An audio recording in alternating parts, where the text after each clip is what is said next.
રાજકોટના ઇતિહાસમાં સૌથી મોટું ડિમોલેશન ચાલી રહ્યું છે અને આજે ડિમોલેશનનો બીજો દિવસ છે ત્યારે આપ સીધા દ્રશ્યો જોઈ શકો છો। 1134 જેટલા જે રહેણાંક મકાનો છે તે તોડી પાડવામાં આવ્યા છે અને બીજા દિવસે પણ કામગીરી છે તે યથાવત જોવા મળી રહી છે। આજે જે કહી શકાય છે કે 19 જેટલા નવા જેસીબી મશીન છે તે વધુ જે જેસીબી મશીન છે તે કામે લગાડ્યા છે અને સાથે સાથે 4 હિટાચી મશીન છે વધારે જે આ કામે લગાવ્યા છે, એટલે કે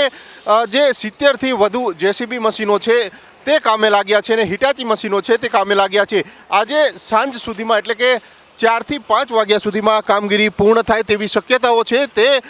કોર્પોરેશનના અધિકારીઓ છે તે માની રહ્યા છે, પરંતુ જે પ્રમાણે ડિમોલેશનની કામગીરી છે તે જોરશોરથી થઈ રહી છે।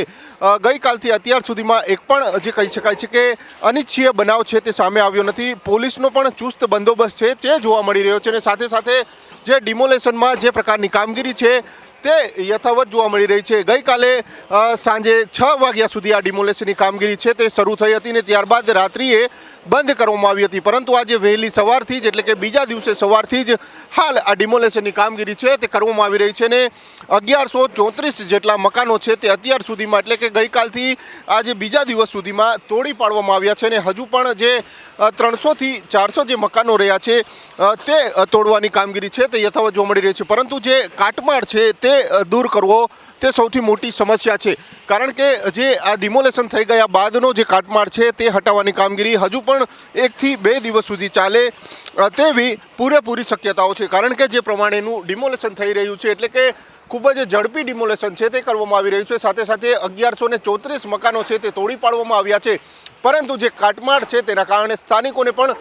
મુશ્કેલીઓ થઈ રહી છે અને તેને જ લઈને હવે તંત્ર દ્વારા આ કાટમાળ ઉપાડવાની કામગીરી છે તે પણ યથાવત કરવામાં આવી રહી છે અને તેને જ લઈને વધુ 19 જેસીબી મશીનો સાથે સાથે 4 હિટાચી મશીનો છે તે બીજા દિવસે કામે લગાડ્યા છે અને હાલ વહેલી સવારથી જ આ બીજા દિવસે ડિમોલેશનની કામગીરી છે તે કરવામાં આવી રહી છે। આજે અમે જે અમારી ટીમો ગઈકાલે પોતાના સેક્ટર્સનું ડિમોલિશન પૂરું કરી દીધું છે, એ ટીમોને જ્યાં પાકા મકાનો કમ્પેરેટિવલી જ્યાં વધારે એફર્ટની જરૂર પડે એવી છે, જ્યાં વધારે મશીનરીઓની જરૂર પડે એવી છે,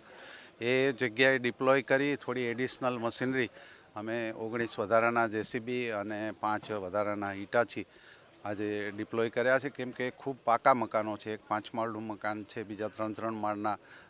10-12 મકાનો એવા છે કે જેને તોડવામાં સમય લાગે અને ટીપી રોડના અમુક મકાનો એવો છે કે જેની પાછળની દિવાલ